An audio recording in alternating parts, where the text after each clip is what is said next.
I don't even dare get out of my pickup. I'm scared. That Timco's not red because it's painted red. It's red because it's still glowing because of how fast the operator is. I'm scared. He's so fast that the trees around here, they're afraid to grow up. He's so fast that some people would call him a game changer. He's so good on equipment that he can wear an orange t-shirt. Hey, look at those bright, shiny chrome wheels. So you may be wondering, what are all these for? What are all these hoses? 1/4-inch hydraulic lines is what they are. So here's what I had done in the past. If you can see these remote grease zerks, I had a truck repair shop do it for me. Put remote grease zerks for the outside bushing on the S-cams to each axle. So there's 3 there and 3 there for each side here. Anyway, they used airlines and everything. That worked great, except for when it was really cold. Anyway, if there was hard to take grease, the brake lines would rupture, and I just got tired of dealing with it. So, switching it all over to hydraulic line, like I thought they were going to do in the first place. We're going to do it. Hopefully this is the right way. I'm pretty sure a grease gun is not going to rupture these. They're rated for 6,000 psi. Going to do the bulkhead back here again. 1/8-inch pipe thread. We'll make this thing easier to grease yet.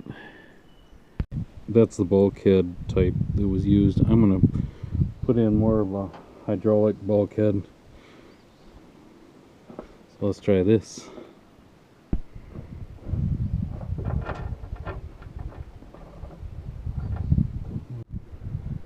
So there's really 3 things to grease for each set of wheels here.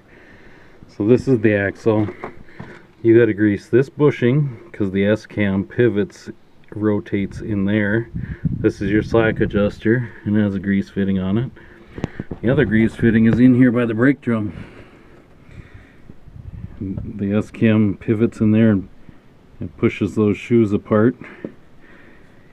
And before, when we had the dust covers on here, it was really hard to make sure you were greasing that. Dean says I should explain why we don't like them. So the reason they're on there is to keep the snow dust out of there, because when you park at night after the snowy roads, the snow melts and then it freezes your brake shoes right to your drum, and then you have frozen brakes in the morning.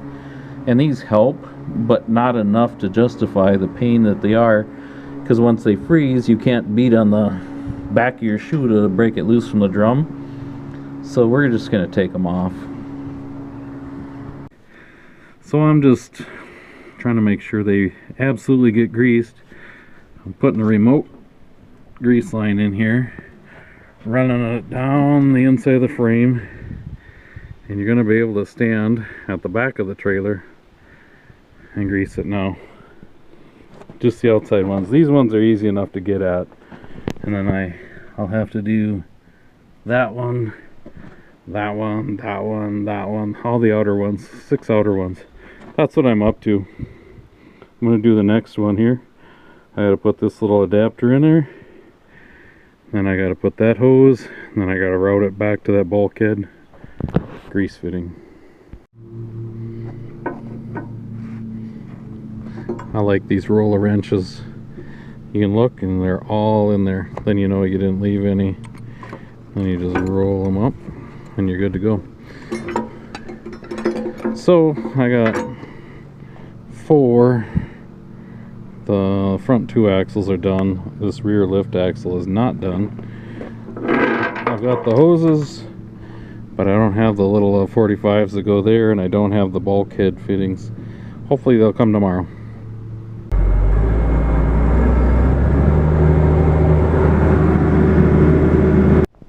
Hey, you want to hear another rant? I'm here inside the forwarder. I was told it was clean in here, and yet there's mouse things, and he's, well, got all the food garbage out of here. because I absolutely can't stand food garbage. And then I look up here and I find a couple things up in there, get in the door, down in there. That's all the garbage that I found in here. Absolutely drives me insane to have garbage inside a cab. Oh, and the sad part is I took a handful out of here the other day when I was in it. Disgusting. Hey, you want to see what I found in behind the dash of the forwarder? I took a couple bolts out, pulled her out, and voila. What a mess. That's what you get. Mouse nest. So I've never had this dash apart before. So I was actually looking to see why there was no electricity to the cab fan, just for blowing air around in here. Now I know. Or I shouldn't say now I know.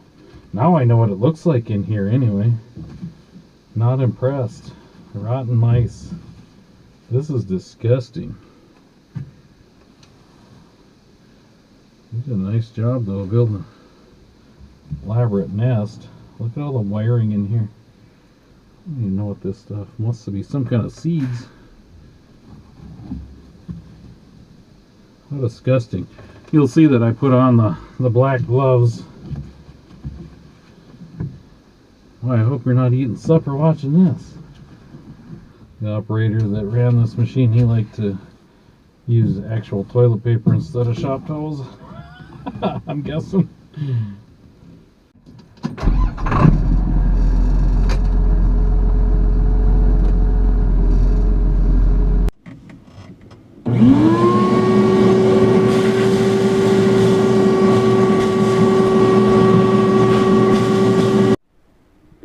Well, that's a lot better. You can see that somebody must have put spray foam in here. I don't know if that was the previous operator that did that to try to keep the mice out. It didn't work. I'm thinking they could come in past the corners here. That might be how they were getting in, or maybe back in behind there. I'm not sure. I'll have to look a little more, but obviously a whole herd of mice was getting in there. Well, I made a mistake. The reason I was tearing this all apart is I couldn't figure out why there wasn't power up to this fan.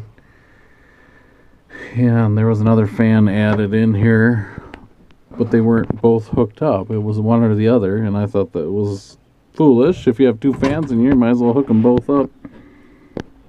So there are switches up on the fan, so I thought that one switch was good enough. But hey, guess what? There's an auxiliary switch right there, and that's what turns the fans on.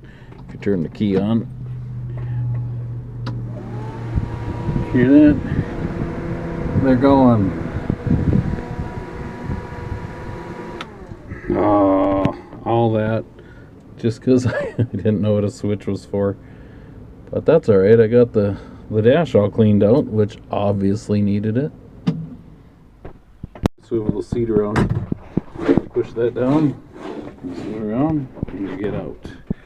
These things are used to flop the windows open like that. And that one's broke, which happens to be this one. And this ear is broke off of it. This right there. I'm going to try to just put a plate or something on here. I'm going to try and figure out something so I can fix that. When your shop vac won't quite reach up in there, you bungee cord it to the handle. So I labeled that switch fan.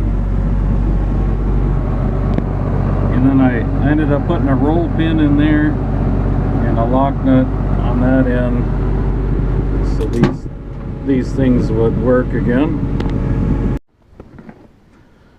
It's that time of year again. Well, after work snack, pretty good. This one looks really good. Hey, thanks for watching. Have a great day.